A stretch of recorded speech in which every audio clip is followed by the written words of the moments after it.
All right, guys, welcome to the June 2021 market update. And we're going to take a look at the national and local real estate stats. We're going to take a look at what's going on in the economy and with unemployment and how this is affecting real estate overall.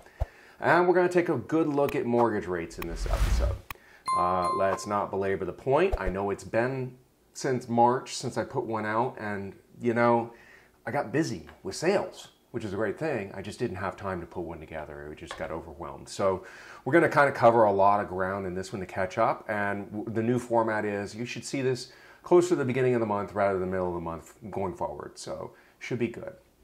Let's go ahead and jump into this.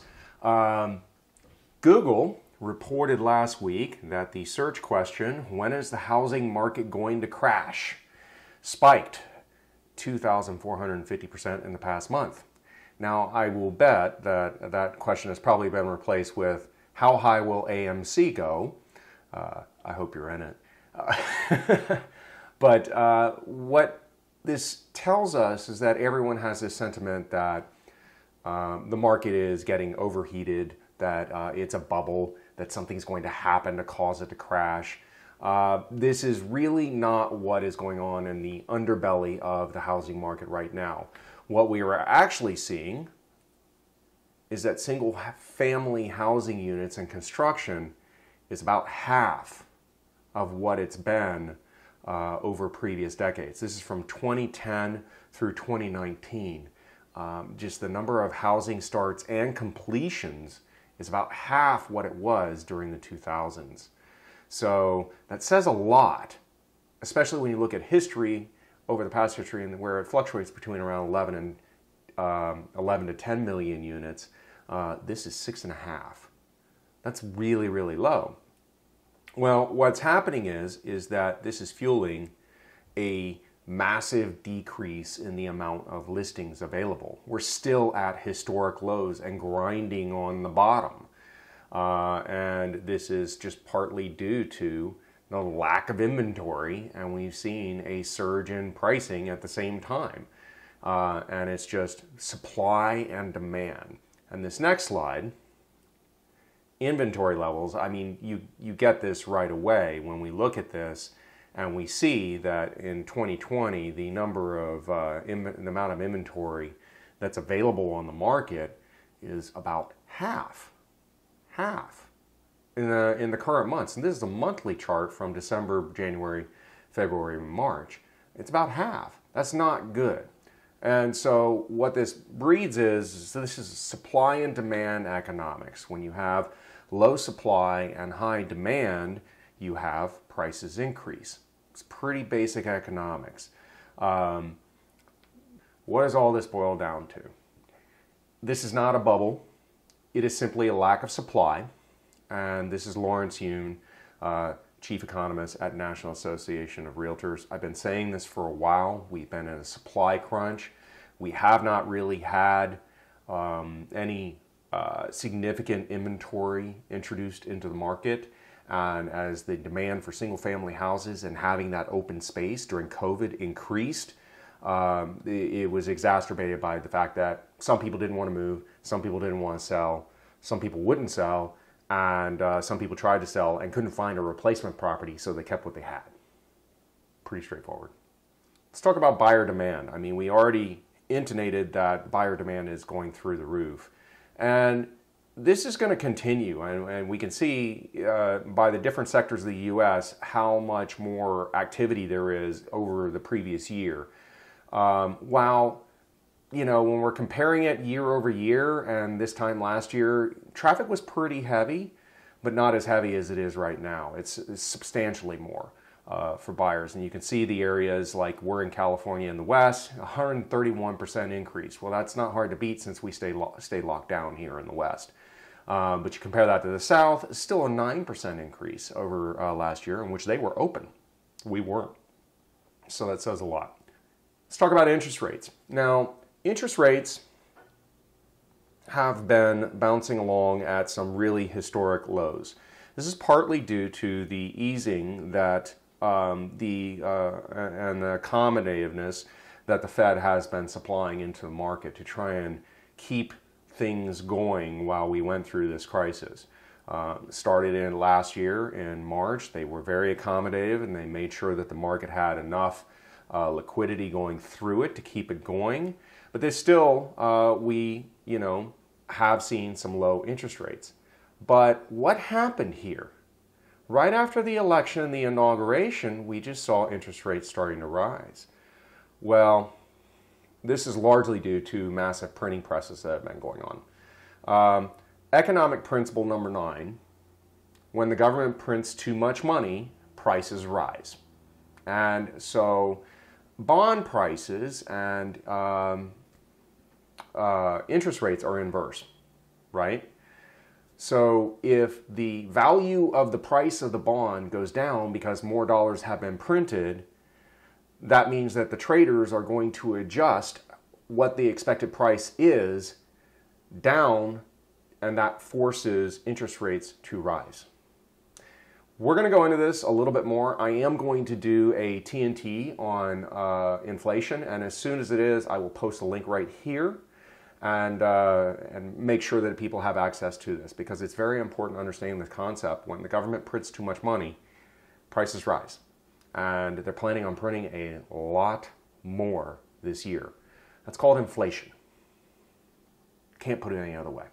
Let's take a look at the mortgage rate projections here.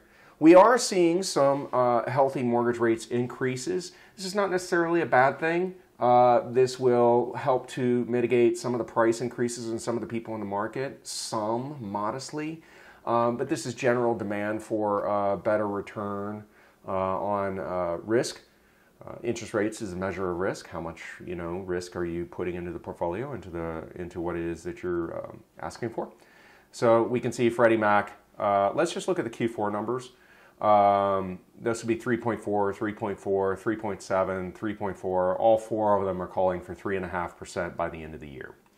And then 3.6 by the beginning of next year, first quarter of next year. So that's a healthy increase in over what we're seeing right now. So it really comes down to, if you're looking at what your timing is on buying, if you buy right now, more of your payment goes towards your principal. If you buy later, you might have to put more towards interest and more towards the same amount of principal. So it's something to consider. If you are thinking about buying, I would not hesitate. I would jump in. I would get it done now, because rates are going to rise. It's just, who do you want to pay? Do you want to pay the government or do you want to pay the bank? Pick one. So we are expecting, here's another chart on the mortgage rates, the 30-year fix. We are expecting mortgage rates to rise into 2022. They are expecting it to be substantially higher, back into the higher threes by the end of Q4 2022. But when we talk about rates, and I was talking earlier about the bond market, I showed you the 30-year Treasury last time. I'm going to show you the 10-year Treasury this time. You can see that, that this move that happened, and when it happened, actually happened when there was more liquidity introduced. In other words, Congress went on a spending spree. They're getting ready to do it again. And you can see that the bonds have been kind of prepping themselves for another turn down. The pressure is there. It's pushing its way. I would foresee that, by the end of the year, we could probably see bond prices, the 10-year Treasury drop to that 122 level. 120, 122, somewhere in there. That's about a 6 to 9 month projection. We'll see if I'm right. Don't know, but be interesting to see. Especially since everyone else is calling for rates to rise at the same time. So, but you can see the 3 different areas which I like to look at, and these is kind of the foreseeable. Now, I do not have a securities license. I am not a securities broker. I'm not making any recommendations on a trade. All I'm telling you is that from my experience and having training in trading, this is what I'm looking at, and I use this knowledge to inform you as to what I think is going to happen with bond prices. This is a monthly chart. So I think that we could see some bond prices fall, meaning interest rates rise fairly soon. That's all you need to know. So here we go again. Economic principle number 9. Prices rise when the government prints too much money. Pretty self-explanatory, right? Some people don't understand this concept. Okay, let's talk a little bit about the unemployment numbers here. When we're looking at the national unemployment rate from 2015 to 2021, mind you, we're still substantially lower than what we were in 2009, 10, 11. The current rate is 6.1%. We have been seeing an uptick. There are various people out there who have their theories as to why this is happening. Whether people are just way too happy sitting at home with their pandemic checks, or if some of the industries in which people were knocked out of, they chose to pursue a different career type. It's entirely possible. For the local unemployment, this is going to be for March because they have a lag in updating. Local unemployment in March was still 9.8%. That's still really, really high compared to the pre-pandemic numbers for Los Angeles, Long Beach, and Anaheim. I have a feeling that's going to hold for a little while just because we're still just struggling along just to get open, and we really need to just to get businesses back and get employees back working. Let's talk about foreclosure and forbearance. I know that everyone thinks that there's this massive foreclosure wave coming from forbearance loans. Sorry, we're still in that nay category. As you can see, the number of mortgages in active forbearance unchanged for the last 3 weeks is still sitting at 2.31%, 2.31 million. As you can see, 400,000 mortgages left forbearance in the last 2 months. That is a significant drop, meaning that they already paid it off, started making payments, or finished up a program or sold the property, which means they paid it off. So still, no forbearance foreclosure crisis on the horizon. So what really happened? Well, I think we can see right here that the majority of them, 47.3%, paid it in full, 36.5% worked out a repayment plan, and 16.2%, they're still in trouble. But that does not equate a massive foreclosure wave like we saw in 2010, 2011. Upon leaving forbearance, percentage of borrowers who are paid in full was 47.3%. That's down a little bit from the 52. 36% have worked out a plan, and 16.2% are still in trouble. I think we just saw that.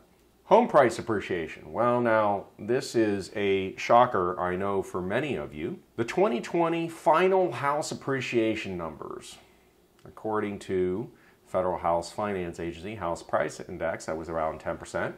S&P Case-Shiller U.S. National Home Price Index was around 10%, and CoreLogic was around 9.2%. Which one's right? Probably all of them. It's easier that way. A typical homeowner in 2020, just by being a homeowner, they would have accumulated around $24,000 in housing wealth. Now that is nationally, that's not Los Angeles. LA has its own different things going on and challenges. But nationally, house buying power continues to exceed the median sales price, and that implies housing is not overvalued today. What does that mean? It means you might think the price that is above asking price that it sells for is too much. Somebody else didn't. They bought it because they could, and they were willing to pay that price. That's called market economics. That means that when a buyer buys and a seller sells and they find a price that they're willing to trade at, that is market price. It's economics and markets. It's how it works. So, home price forecast for 2021. There's still some that are calling for aggressive appreciation. CoreLogic is calling for a muted appreciation. I think that CoreLogic is overvaluing the increase in interest rates. We'll see how that goes. It also, I think, as long as the stock market and other avenues of wealth creation continue to stay healthy, I think that prices will continue to rise just because people will have more cash and the ability to put down those down payments and make the payments to get into the house.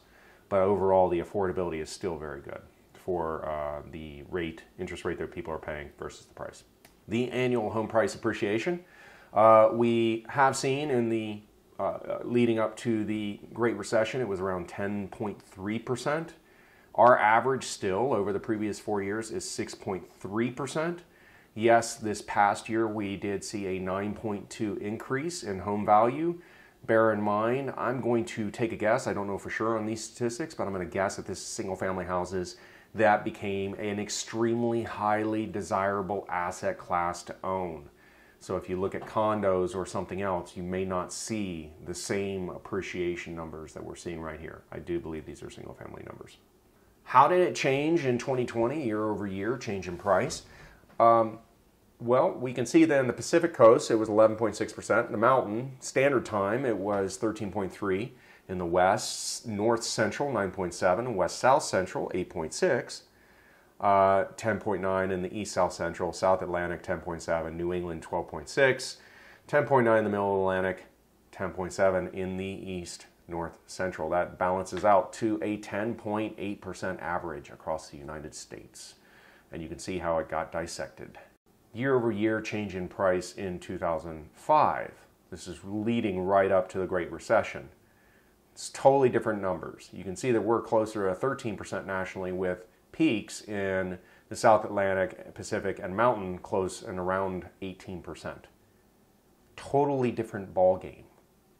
Totally different game overall.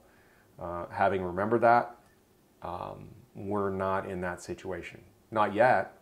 And if it does happen, well, then that's a different story. But I don't see it happening because there's not a... most of the people who are buying can afford and have the down payment and have been putting, the vast majority of them have been putting 20% down. It doesn't lead to a crash. It leads to equity gain. So we'll see. We'll see. Sales for Los Angeles. Single family active listings. We had 7,760 active listings. You can see from the chart that it is extremely low. That is a 32% decline year over year. The single family pending sales was 3,192. That is a 2.6% year over year change. Negative, that is. Meaning that the number of pending sales has declined some. The number of closed sales, however, though, is extremely high. It was at 4,541. That's a 102% increase for LA County year over year. Why? We were closed and not that many people were aggressively buying at that moment in time. It was aggressive, not like right now. People are out and they're looking for a house and they're moving around trying to find places. Single family active listings versus closed sales. I think you can see here that we're seeing a compression in the number of active listings available versus the number of closed sales. Trend is going to continue until more listings come on the market. Home prices. The single family median sales price was $897. That's a 30% increase year over year. Now, keep in mind, guys, we were in the middle of the pandemic last year, so that might be an easy number to beat, one would think. But when you look at the chart, not so. Prices for the median price did rise substantially, and my suspicion is that the reason that is because it was $1 million and below purchase price for a home is where the vast majority of activity has been happening. That is where people are buying aggressively right now. Single family average price per square foot, again, a 27% increase year over year, and you can see it's up to $622 on average. We're going to break down the different areas here in a second. And here you can see the single family average by price per square foot price range. You can see the upper bar is $5 million and above, wobbling around the 1,600 mark. The $2 million to $5 million is the gray line. That's been pretty consistent, pretty flat. But when you look at the $1 million to $2 million and the $1 million or less, an aggressive rise up, especially the $1 million or less, that is a pretty sharp increase upward. And it's pushing $500 a square foot when, a year ago during the pandemic, it was at closer to $400. That's a substantial increase. That's where we're seeing the increases mostly. We do see it in the $1 to $2 million, but that is where we're mostly seeing the increases. The month supply is at still all-time lows at 1.8. That's a 45% decrease year over year. And then the shadow inventory. This is basically taking into account all of the cancels, expires, and withdrawals from the market and adding them on top of the active inventory. And we're looking at about, 11 to 1,200 shadow listings, people who could not sell for whatever reason, had problems, or withdrew from the market, decided to stay in the home. So we're still substantially below what we should be as far as inventory and number of listings available out there in the market to keep a healthy market grinding. So, last slide, one of my favorite slides. This one demonstrates supply and demand, 100%. You have 7,760 active listings, and you have 4,541 closed listings. You can see that this is at extreme lows of active listings, and the closed is about average. It's about what we see on an annual basis, but the number of listings available is substantially lower than ever. What's happened to price per square foot? It's gone up. Supply and demand. Love it. Let's talk about condo prices. Condo prices or active listings is 2,729. That's a 7% decrease year over year. I think that we had a lot more condos for sale last year than we did this year, and I think that's evident on this chart. The number of pending sales has fallen off. We're at 731, but that's still a 27% increase year over year. And the number of closed sales, here's why. We had a lot of closed sales this past month. 1,217, 168% increase year over year. People have stopped fighting for the single families and they started picking up the condos. You get what you can while you can. Condo median sales price has increased as well. That's a 23.4% increase year over year to $580,000. That's a substantial gain. And the average price per square foot, as you can see here, is reflective with the sales price as well. It's about $572 per square foot. What does that tell you? Real quick math. What's the average square footage of the condos being sold? Just over 1,000 square feet. Quick math. Good job, guys. Good job. I'm proud of you. I'm proud of you. That's an 18.9% increase year over year. Now, condo average price per square foot in the range. You can see $1 million above on the top, always bouncing around in that top end. The 750 to $1 million, it seems like it's rising up on that gray line. The orange line being 500 to 750,000, that's risen up. And the 499 or less market, if you happen to catch one of those on during the downturn at the bottom, you caught fire because the value of your condo went right up. Good job if you did. If you didn't and you're looking and you want to get one, give me a call. I'm here. Condo month supply, 2.5 months. That's a 32% increase year over year. It's still substantially lower than what it really should be. Let's talk about leases in for rent.